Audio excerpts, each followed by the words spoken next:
Coucou les amis, j'espère que vous allez bien. Je vous retrouve aujourd'hui pour vous faire une vidéo sur comment j'ai préparé ma marche, donc le tournage de mon film. J'ai trouvé un super spot au bord de la rivière, comme ça, c'est un peu comme si vous étiez avec moi. C'est là que je vais planter ma tente ce soir et franchement, c'est paisible. Je pense que vous allez kiffer cette vidéo dans un joli cadre. Donc installez-vous confortablement et c'est parti, je vais tout vous expliquer. Donc déjà, je vais revenir un petit peu sur comment m'est venue l'idée de faire ce film et cette marche. J'ai fait une vidéo déjà dans laquelle j'explique tout, je vous la mettrai dans le petit i, je crois que c'est ici. Pour reprendre rapidement, j'avais fait le chemin de Compostelle l'an dernier et c'est vraiment ce qui m'avait fait changer de vie radicalement, au sens où j'étais pas du tout bien dans la vie que je menais avant, donc j'habitais à Paris, j'avais un CDI, etc.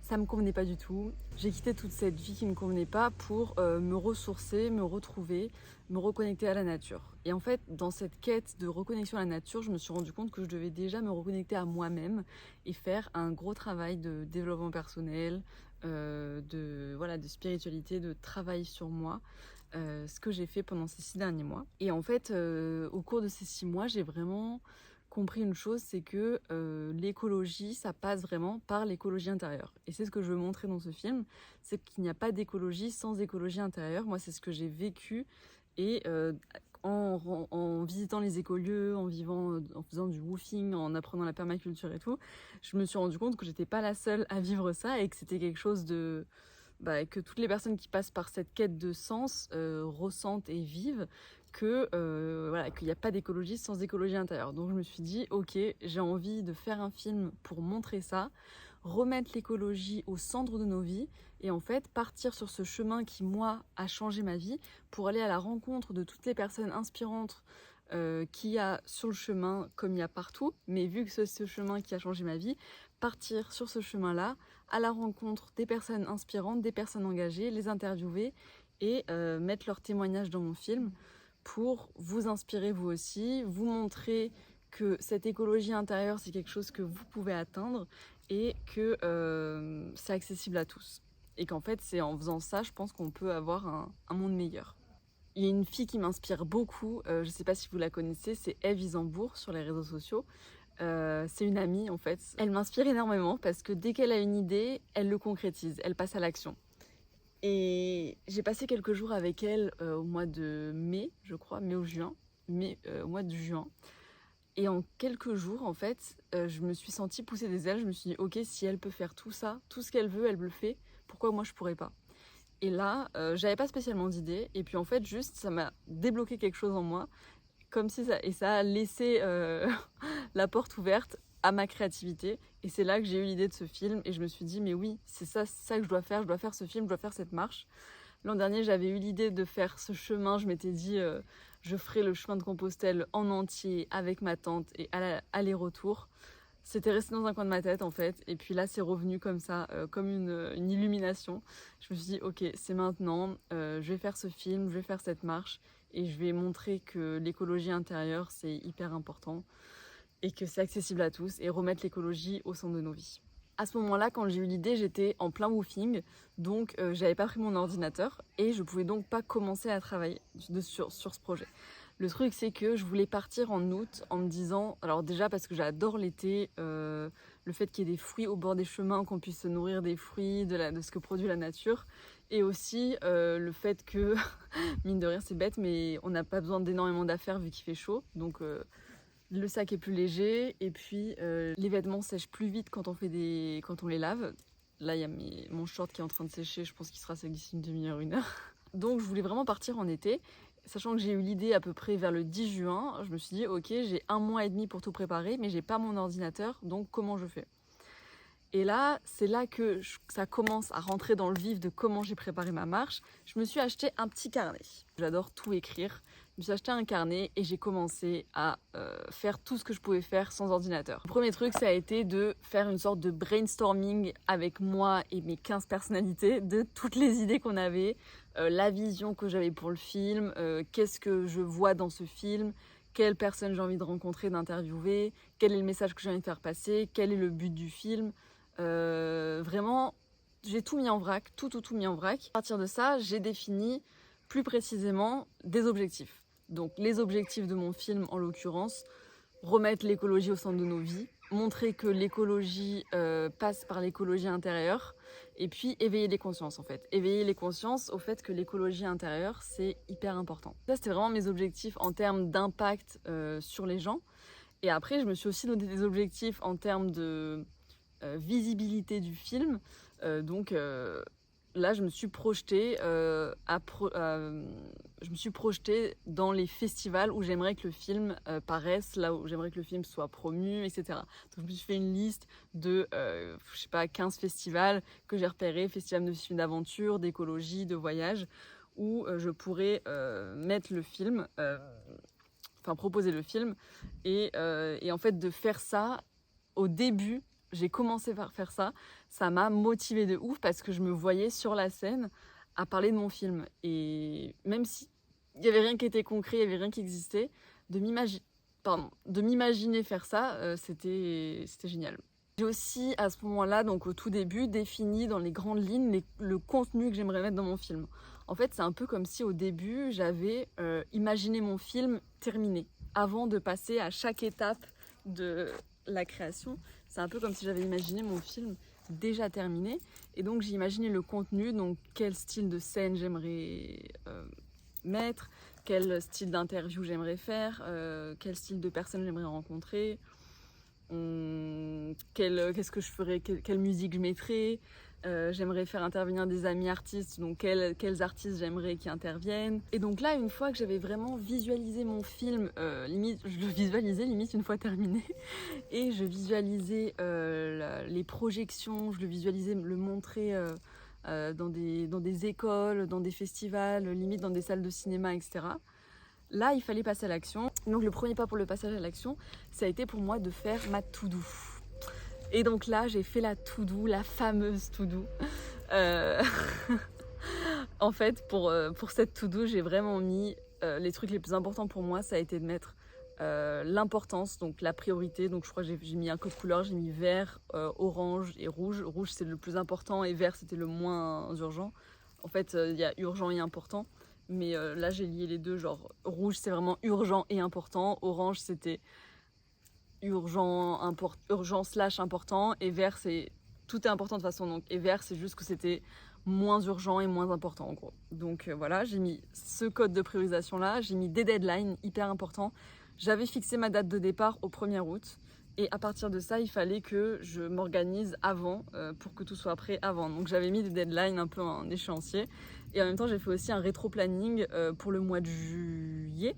J'ai fait un rétro-planning pour le mois de juillet qu'au final, bon, j'ai pas trop rempli, mais ça m'a rassuré de le faire pour m'organiser un peu sur les trucs importants. Le truc le plus important quand on crée un projet, c'est les dates. Donc se fixer une date de début du projet, c'est hyper important parce que c'est trop facile de décaler le projet et en fait on n'est jamais prêt. Genre concrètement, enfin, quel que soit le projet, on peut toujours être plus préparé, on peut toujours faire mieux dans la préparation. Et là, je l'ai vécu aussi. Enfin, clairement, le 31 juillet, ça aurait été beaucoup plus cool que je décale mon départ d'une semaine. Mais en fait, une semaine plus tard, c'est sûr, je me serais dit, ah, allez, une semaine de plus. Enfin, voilà. Et du coup, c'est pour ça que j'ai voulu vraiment fixer cette date du 1er août en me disant, je m'organise comme je veux, mais le 1er août, je suis partie. Sauf contre-temps impérial, ça se dit pas impérial, contre-temps immense, quoi. Mais voilà, l'idée c'était vraiment que je parte le 1er août. Et donc les deadlines avant pour les autres tâches, elles étaient hyper importantes. Parce que s'il y avait une tâche que je décalais, tout se décalait et j'allais vraiment pas être prête pour mon départ. Donc les deadlines pour les tâches c'était hyper important, et surtout estimer le temps que ces tâches-là allaient me prendre. Donc ça va aussi dans la prise en compte pour calculer la deadline. L'étape d'après, ce que j'ai fait, c'est que j'ai choisi mon itinéraire. Ça c'était important pour moi, pareil, pour me visualiser en fait en train de faire la marche. J'avais besoin de concret et je pouvais pas rester dans le flou de me dire je pars marcher et puis on verra quoi. J'avais besoin d'avoir mon itinéraire tracé, et pour commencer à préparer la communication, il fallait que j'ai mon itinéraire, le nombre de kilomètres que j'allais marcher et le temps que ça allait me prendre. Donc là, j'ai choisi de faire, je vais vous remettre mon itinéraire ici. En fait, je commence depuis Montpellier, je prends la voie des Piémonts jusqu'à Saint-Jean-Pied-de-Port. À Saint-Jean-Pied-de-Port, je passe la frontière espagnole. Et là, je prends le Camino Frances, donc c'est le chemin un peu traditionnel en Espagne qui traverse l'Espagne et qui va jusqu'à Saint-Jacques-de-Compostelle. Une fois que j'arrive à Saint-Jacques-de-Compostelle, je prends le Camino del Norte, donc c'est celui qui longe l'océan Atlantique. Je passe la frontière au niveau de Saint-Sébastien, le Pays Basque, et là je vais traverser avec la voie Nive, je crois. Il y a 3 jours à peu près, je l'avais fait dans l'autre sens l'an dernier, il y a 3 jours à peu près qui relie cette voie-là à la voie classique jusqu'à Saint-Jean-Pied-de-Port en fait. Et après, depuis Saint-Jean-Pied-de-Port, je vais prendre la voie d'Arles pour revenir jusqu'à Montpellier. Alors pourquoi j'ai choisi cet itinéraire-là? Déjà, je voulais partir depuis Montpellier parce qu'en fait, j'ai grandi à Montpellier. Ma maison de cœur, donc chez ma mère, vu que je suis nomade pour l'instant, mais sinon c'est ma maison quand même, est à Montpellier, enfin juste à côté de Montpellier. Et ça me tenait vraiment à cœur de partir depuis Montpellier pour un peu quitter le nid. Voilà, quitter le nid, un peu couper le cordon aussi, et puis dire là je fais un reset, je pars et c'est une nouvelle vie qui m'attend. Ensuite, pourquoi l'aller-retour? Les pèlerins initialement, ils faisaient ça en fait. Ils n'avaient pas de moyen de revenir depuis Saint-Jacques-de-Compostelle, donc ils revenaient à pied, ils partaient de chez eux et ils revenaient à pied. Et moi c'est ce que j'ai voulu faire aussi, je trouve ça sympa. Et dans le contexte de mon film, ce qui me plaît, c'est de prendre 2 chemins différents, de faire une boucle. Ça me permet de rencontrer plus de monde, de voir plus de lieux, plus de paysages. Et tout ça, c'est ça qui me plaît aussi.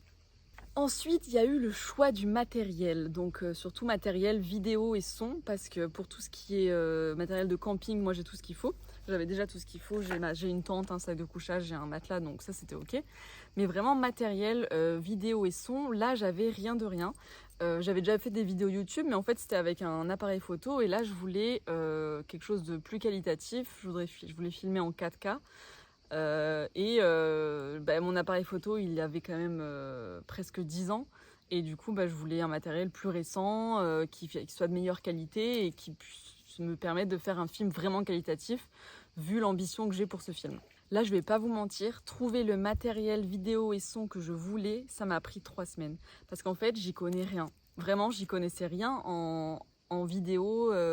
Moi je filmais avec mon petit Sony, et puis Sony ou Canon, je sais plus, mais voilà, je filmais avec mon petit Sony et à part ça j'y connaissais rien du tout. Je savais pas ce qu'il fallait pour un bon son, je savais pas ce qu'il fallait pour une bonne image. Je connaissais 2-3 trucs mais vite fait.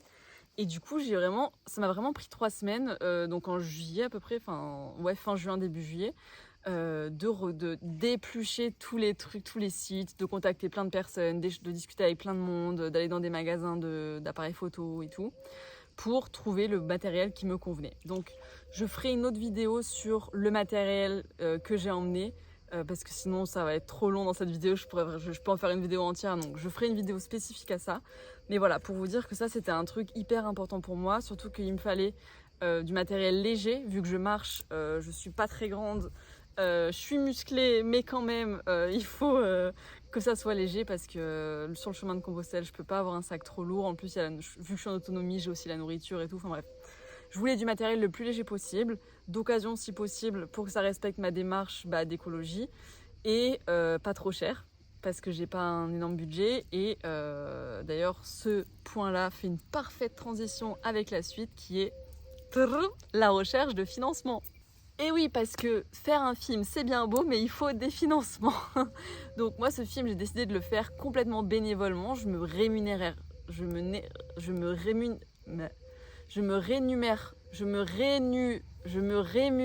pas, je vais y arriver, mais je voulais quand même trouver une manière de financer ce film. Et donc ça pareil, réfléchir aux manières, j'ai pu le faire sans ordinateur, et après pour mettre en application, ça a été aussi ce qui m'a pris le plus de temps pendant le mois de juillet, c'était vraiment de rechercher ces financements-là. Donc les 3 options que j'ai choisies, ça a été trouver des sponsors, faire une campagne de crowdfunding et vendre des cookies au marché. Donc vendre des cookies au marché, franchement, parce que j'ai une super recette de cookies, mes cookies font vraiment fureur. Et quand je parlais du projet, les gens étaient touchés, trouvaient ça super. Donc ça a bien marché. Je l'ai fait que 2 fois parce que j'avais pas énormément de temps, que c'était épuisant. Mais ça m'a quand même permis de récolter à peu près 100-150 € à chaque fois. Donc c'est pas négligeable. La deuxième option que j'ai choisie, donc, c'était de contacter des marques. Alors, j'ai sélectionné environ 150 voire 200 petites marques.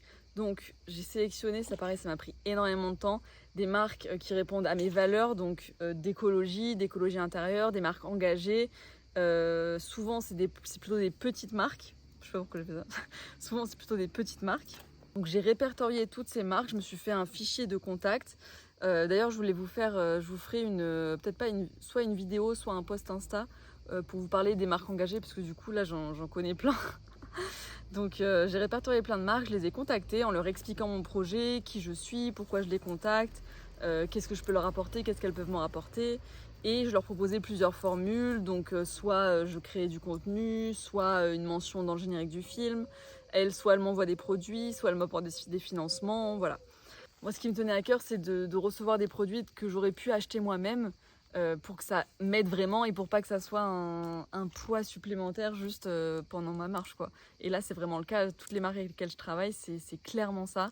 Donc, il y a Super Nature, c'est une marque de granola bio fait en France. Slow, c'est une marque de cosmétiques naturels. Monet, c'est une marque de chaussettes fait en France, très traditionnelles, et des chaussettes spéciales Trek qui sont super. Ekoya, donc c'est une marque de coques d'iPhone recyclées et recyclables qui parle de moi. La radio France Bleu Héros, donc qui m'ont interviewé.